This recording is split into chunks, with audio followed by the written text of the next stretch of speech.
నమస్తే. ప్రస్తుతం మనతో పాటు ప్రముఖ విశ్లేషకులు ఇమ్మంది రామారావు ఉన్నారు. ఆయనతో మాట్లాడడం. నమస్తే సార్. నమస్తే అమ్మా. సార్, ఈ విజయసాయిరెడ్డి, శాంతి, మదన్ మోహన్ ఈ ఇష్యూ వల్ల అసలు ఈ ఇష్యూ వెనుక ఎవరున్నారు అనుకుంటున్నారు సార్? అంటే మదన్ మోహన్ వెనుక ఎవరైనా ఉన్నారు అంటారా? ఈవెన్ విజయసాయిరెడ్డి వెనుక అసలు వైసీపీ పార్టీ ఉందా లేదా?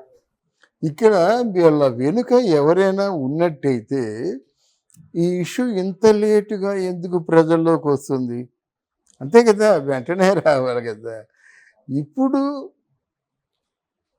వైఎస్ఆర్సీపీ ఓడిపోయిన తర్వాత ఎందుకు బయటకు వచ్చింది? అయితే చంద్రబాబు నాయుడు గారైనా మదన్ని రెచ్చగొట్టి బయటికి తీయు అనే ఆలోచన ఉండాలి ఆయనకి. అయితే ఆయనకి ఆలోచన ఉంటుందని నేను అనుకోను. సచిన్ పవన్ ఏం చెబుతారు? వాళ్ళు ఆల్రెడీ ఓటమి చవి చూసిన తర్వాత తలెత్తుకోలేకుండా ఉన్నారు. ఎవరో ఊరకొక్కల్లా వాగితే వాగొచ్చు, కానీ వాళ్ళ మాట మనం పట్టించుకోవాల్సిన అవసరం లేదు. నెంబర్ 2, నెంబర్ 3 అనిపించుకున్న వాళ్ళు ఎవరు మాట్లాడటం లేదు కదా ఎక్కడైనా. అందువలన ఆయన చెప్పడానికి అవకాశం లేదు. సజ్జల రామకృష్ణారెడ్డికి మొదటి నుంచి కూడా పోటీగా ఉన్న వ్యక్తి ఎవరు అంటే విజయసాయిరెడ్డి. కనుక సజ్జల రామకృష్ణారెడ్డి ఉండబట్టి విజయసాయిరెడ్డిని ఉత్తర ఆంధ్రాకి ఇన్ఛార్జిగా వేశారు. సరే, ఆ భూములు మంచి చెడ్డ అంతా ఆయన చూసుకోమని చెప్పారు. పరిపాలనా విభాగం అంతా సజ్జలను చూసుకోమని చెప్పారు. మన వైఎస్ఆర్సీపీలో ఎంతమంది మంత్రులు ఉన్నప్పుడు కూడా వాళ్ళ శాఖల గురించి తెలీదు, ఆ శాఖల బాధ్యతల గురించి తెలీదు, ఏమీ తెలీదు. ఎవరికి ఎప్పుడు ఏ సందేశం ఇవ్వాలన్నా సజ్జలే ఇచ్చేవాడు. అందుకే ఆయన్ని సకల శాఖ మంత్రి అని పిలుచుకునేవారు. తర్వాత సీఎం గారి అపాయింట్మెంట్ కూడా ఫిక్స్ చేసేది సజ్జలే. అంటే ఆ పొజిషన్కి వెళ్ళిపోయాడు అన్నమాట. ఈ ప్రభుత్వంలో మంత్రులు ఉన్నారా లేరా ఒకటి. తర్వాత ఇటు చూసి ఆ 7 ఒక ఉన్నారు. ఆ 7 ఎవరంటే అందరికీ తెలుసు కదా. ఆ కొడాలి నాని కానీ, వల్లభనేని వంశీ కానీ, అనిల్ కుమార్ యాదవ్ కానీ, పేరు నాని కానీ, ఆ విడుదల రజని కానీ, అక్కడ అనిల్ కుమార్ యాదవ్ కానీ, తర్వాత రోజా, వీళ్ళు తప్ప మిగతా వాళ్ళు వెళ్ళి కలిసేవారు కాదు కదా. అందుకే కదా అందరికీ విరక్తి వచ్చేసింది. ధర్మాన ప్రసాదరావు గారు లాంటి వ్యక్తిని, వాళ్ళ పార్టీలో ఉన్న వ్యక్తిని, మీ నాన్న తర్వాత సెకండ్ ప్లేస్లో ఉన్నటువంటి వ్యక్తిని ఉదయం వస్తే 7 గంటలకి, సాయంత్రానికి 7 గంటలకి అపాయింట్మెంట్ ఇచ్చావంటే నువ్వెంత అంటే అహంకారంతో ఉన్నావు అన్నది ప్రజలు అనుకుంటారు కదా, పార్టీ వర్గాల సభ్యులు అనుకుంటారు కదా. ఇదంతా ఎందుకు చెప్పొచ్చానంటే సజ్జల రామకృష్ణారెడ్డి తాలూకు ఆ మాయలో పడిపోయాడు ఆయన. మాయలో పడిపోతే సజ్జల రామకృష్ణారెడ్డి ఏం చేశాడు? ఇంకో మాయ చేశాడు. విజయసాయిరెడ్డిని దూరం చేశాడు. సీనియర్స్ అయిన మంత్రులందరినీ దూరం చేశాడు. ఈయన పక్కన ఉండడానికి ఎవ్వరికీ కూడా లేదు. విజయసాయిరెడ్డి కొత్త పరిపాలనా విధానం ఏంటంటే రోజుకు 1-2 సార్లు తిట్టించినట్టయితే అసలు తెలుగుదేశం పార్టీ ఉండదు, తొక్కేద్దాం. ఈ బాధలు భరించలేక ఆయన చచ్చిపోతాడు ముసలాడు. అంటే చంద్రబాబు నాయుడు చచ్చిపోతాడు. పవన్ కళ్యాణ్కి అంత సీన్ లేదనే కదా అనుకుంటున్నారు వీళ్ళందరూ. వార్డు మెంబర్గా కూడా గెలవలేడు, దరిద్రుడు, ప్యాకేజీ స్టారు, దత్తపుత్రుడు, 4 పిల్లలని జగన్మోహన్ రెడ్డి అంటాడు. 4వ పిల్ల ఎక్కడి నుంచి తెచ్చిద్దాం అనుకున్నాడో తెలియదు కానీ అంటాడన్నమాట. ఇటువంటి ఒక నీచపు కూతలు కూసిన వాళ్ళందరి వలన ఇంకా పవన్ కళ్యాణ్ అనేవాడు ఆ మొక్కలను తుంపేద్దాం, ఆయన మహావృక్షంగా ఎదిగితే అన్ని తప్పించడం కష్టం అని ఒక పిచ్చివాడు, ఏదో పదవి కోసం ప్రాకులాడుతున్నవాడు వీళ్ళు మొక్కలోనే తుంపేసినట్టయితే మరి రాడు.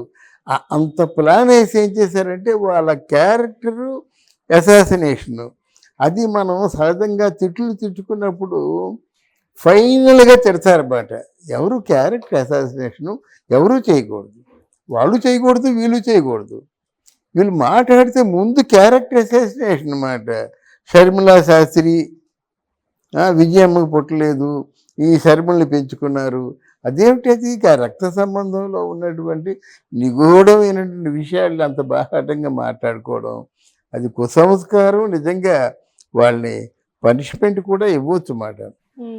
గనక విజయసాయి రెడ్డిని అంటే తర్వాత విజయసాయి రెడ్డి కనిపించకుండా పోయినప్పుడు సజ్జల కూడా అబ్స్కెండ్ అయిపోయాడు మాట.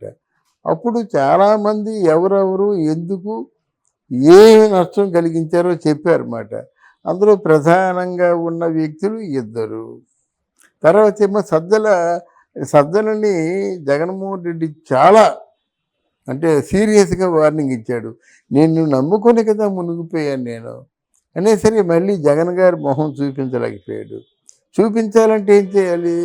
నేను కాదండి అని ఎవరి మీద బురద తోసేయాలి కదా. ఒక మంచి కేసు పట్టుకున్నాడు అన్నమాట. నేను మీ దగ్గర ఉన్నాను, మీ మంచి చూసుకుంటాను, కానీ ఉత్తరాంధ్రలో ఎంత సుఖంగా ఎంత విలాసవంతంగా ఉన్నాడో ఇదిగో వినండి అని చెప్పేసి ఆ కేసు బయట పెట్టాడన్నమాట. తర్వాత ఇదంతా జరుగుతూ ఉంది. అన్నది ఒక ప్రచారం, మన సొంత నిర్ణయం కాదు. అన్నది ఒక విశ్వసనీయ సమాచారం.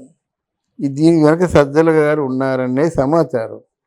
రెండోది ఏంటంటే విజయసాయి రెడ్డి చేసిన మోసానికి తట్టుకోలేక దాన్ని కంట్రోల్ చేసుకోలేక మరి అధిష్టాన ఆయన ఎవరు రారాజు అంటే మాజీ రారాజు వైఎస్ జగన్మోహన్ రెడ్డి ఆయనే బయటికి ఆ కలుగులోంచి బయటికి విజయసాయి రెడ్డిని తీస్తున్నాను అని చెప్పాడన్నమాట. తర్వాత విజయసాయి రెడ్డి పార్టీ మారుతున్నట్టుగా ఒక ప్రచారం ఉంది, బీజేపీలో చేరుతున్నట్టుగా. ఎందుకంటే బీజేపీ ఎలాగా అంటే they will definitely take the action. అప్పుడు బీజేపీలో ఉన్నట్టయితే బీజేపీ పార్లమెంట్లో ఉన్నటువంటి సభ్యులతో కాస్తో కోస్తో పార్లమెంటేరియన్గా ఉన్నాడు కనుక ఇది పరిచయాలు విజయసాయి రెడ్డికి. అందుకని బీజేపీ కోసం తొంగు చూస్తున్నాడు. అప్పుడు ఏమనుకున్నారు? బీజేపీ కోసం తొంగు చూస్తుంటే అమ్మ నా కొంప ముంచేశాడు అని చెప్పేసి మొత్తం రహస్యాలు ఎన్ని ఉంటాయి కదా.